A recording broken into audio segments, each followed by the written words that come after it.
Welcome to my channel! Learn with Teacher Ali!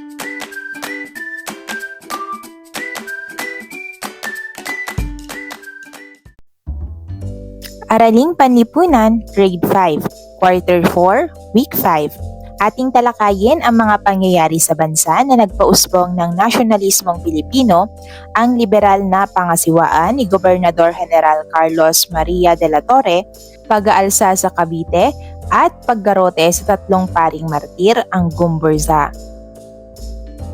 Day 1. Ngayon ay magbalik-aral muna tayo. Tukuyin ang inilalarawan sa sumusunod na pangungusap. Pumili sa kahon at isulat ito sa patlang.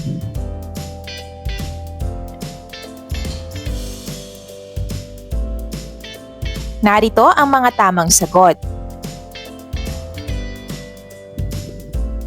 Ngayon naman ay sagutan ang mga sumusunod na gabay na tanong at isulat sa sagutang papel.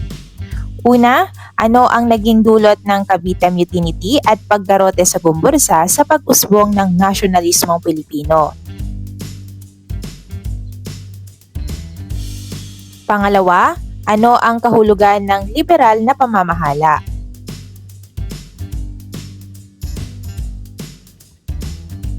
Pangatlo, paano mo pahahalagahan ang mga naging bunga ng Cavite Mutiny at paggarote sa Gumburza?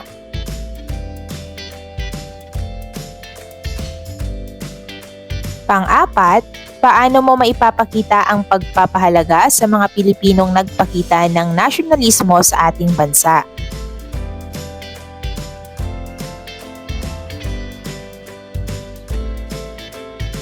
Ngayon, para sa inyong unang gawain, bilugan ang tamang kahulugan ng mga salita mula sa pagpipilian at pagkatapos ay gamitin ang mga konseptong ito sa pangungusap.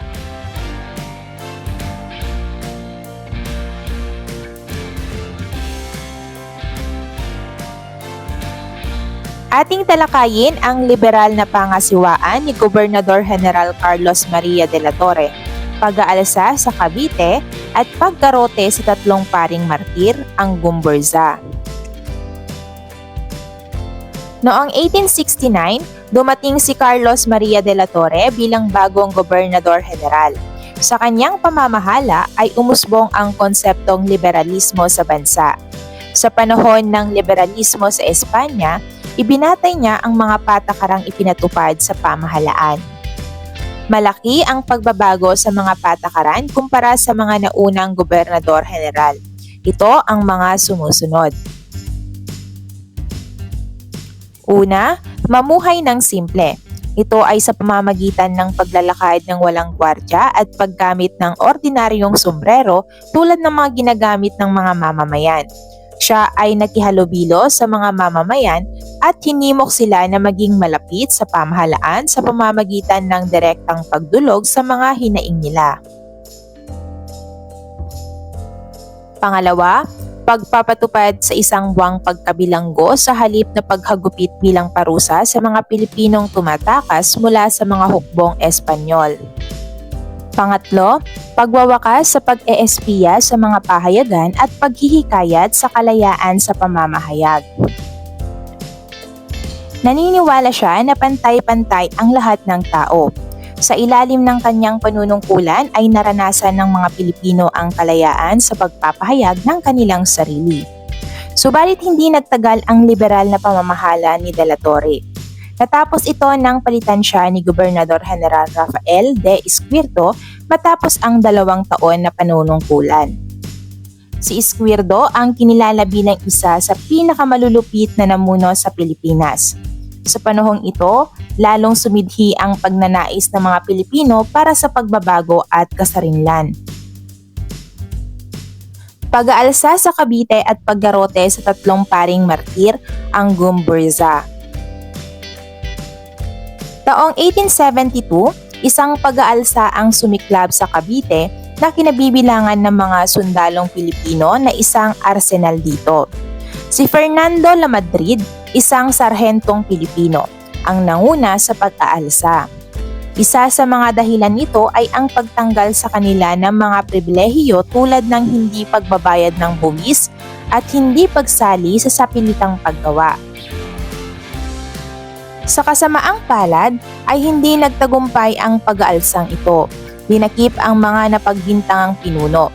Kabilang dito sina Mariano Gomez, Jose Burgos at Jacinto Zamora. Sila ay nakilala bilang Gumburza. Pinagbintangan silang pinuno ng pag-aalsa sa Cavite upang mapatahimik ang noon ay mainit na issue ng sekularisasyon. Sila ay nilitis at naisakdal ng mga bayarang testigo, piskal at abogado. Nahatulan ng kamatayan at ginarote noong Pebrero 17, 1872. Sa kanilang pagkamatay ay napaigting ang damdaming makabansa ng mga Pilipino laban sa mga mananakop.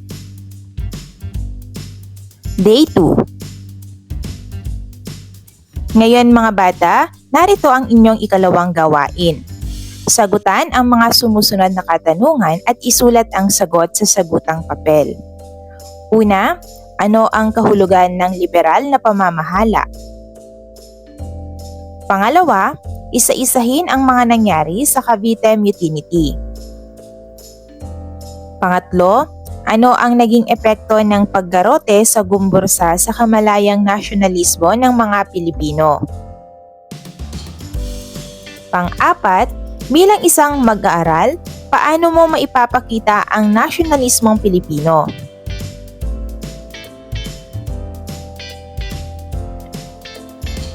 Ngayon naman, para sa inyong ikatlong gawain, pag-ugnayin ang dalawang konsepto sa bawat bilang. Isulat ang letra ng wastong sagot sa sagutang papel.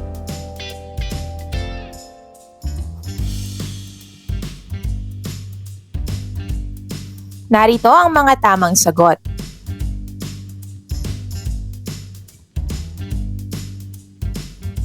Day 3. Ngayon, punan ang talaan ng mga hinihinging impormasyon.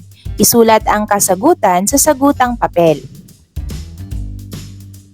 Sumulat ng isang sanaysay at talakayin kung ano ang batayan ng kamalayang makabayang umunlad sa mga Pilipino bunsod ng mga pangyayari sa loob ng bansa noong ika-18 na siglo.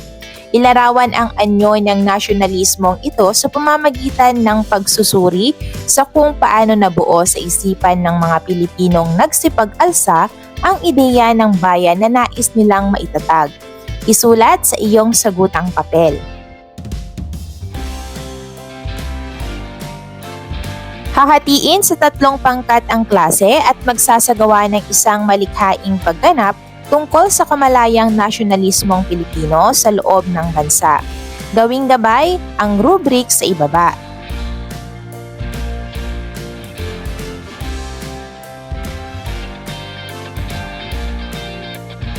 Day 4. Liberal na pamamahala. Malaki ang pagbabago sa mga patakaran kumpara sa mga naunang gobernador-general. Ito ang mga sumusunod. Una, mamuhay ng simple. Ito ay sa pamamagitan ng paglalakad ng walang gwardya at paggamit ng ordinaryong sombrero tulad ng mga ginagamit ng mga mamamayan. Siya ay nakihalubilo sa mga mamamayan at hinimok sila na maging malapit sa pamahalaan sa pamamagitan ng direktang pagdulog sa mga hinaing nila. Pangalawa, pagpapatupad sa 1 buwan ng pagkapilanggo sa halip na paghagupit bilang parusa sa mga Pilipinong tumatakas mula sa mga hukbong Espanyol. Pangatlo, pagwawakas sa pag-eespiya sa mga pahayagan at paghihikayat sa kalayaan sa pamamahayag. Ngayon ay dumako naman tayo sa Cavite Mutiny at paggarote sa Gumburza. Taong 1872, isang pag-aalsa ang sumiklab sa Cavite na kinabibilangan ng mga sundalong Pilipino na isang arsenal dito. Si Fernando Lamadrid, isang sarhenteng Pilipino ang nanguna sa pag-aalsa. Isa sa mga dahilan nito ay ang pagtanggal sa kanila ng mga pribilehiyong tulad ng hindi pagbabayad ng buwis at hindi pagsali sa sapilitang paggawa. Sa kasamaang palad ay hindi nagtagumpay ang pag-aalsang ito. Dinakip ang mga napagbintangang pinuno. Kabilang dito sina Mariano Gomez, Jose Burgos at Jacinto Zamora. Sila ay nakilala bilang Gumburza. Pinagbintangan silang pinuno ng pag-aalsa sa Cavite upang mapatahimik ang noon ay mainit na issue ng sekularisasyon. Sila ay nilitis at naisakdal ng mga bayarang testigo, piskal at abogado. Nahatulan ng kamatayan at ginarote noong Pebrero 17, 1872. Sa kanilang pagkamatay ay napaigting ang damdaming makabansa ng mga Pilipino laban sa mga mananakop.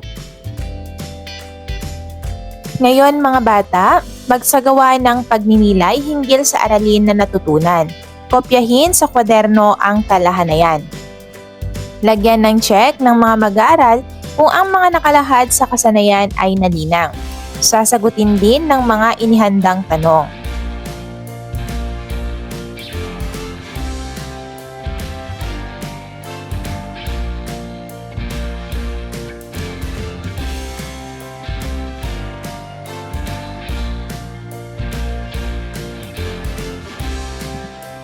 Una, anong mga kaalaman at kasanayan ang natutunan mula sa aralin? Pangalawa, anong mga kaalaman at kasanayan ang nahirapan kang matutunan? Pangatlo, bakit nahirapan kang matutuhan ang mga nasabing kaalaman at kasanayan?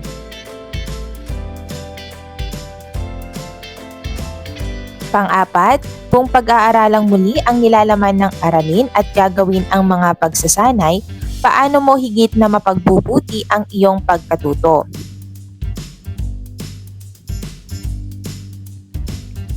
Ngayon, para naman sa inyong pagsusulit, basahin at piliin ang letra ng wastong kasagutan. Isulat ang sagot sapat lang bago ang numero.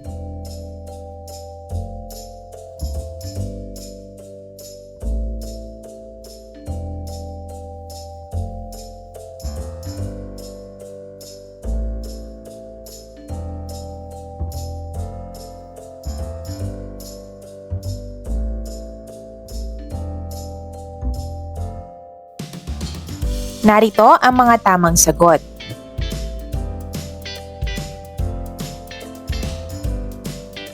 Bago matapos ang ating aralin, narito naman ang inyong takdang aralin.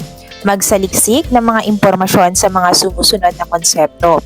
Isulat ito sa sagutang papel. Kilusang propaganda. Una, layunin. Pangalawa, mga reformista. Pangatlo, la solidaridad.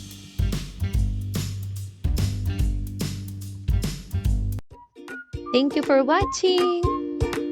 Also, don't forget to like, share, subscribe, and click the notification bell for you to be updated on our latest videos.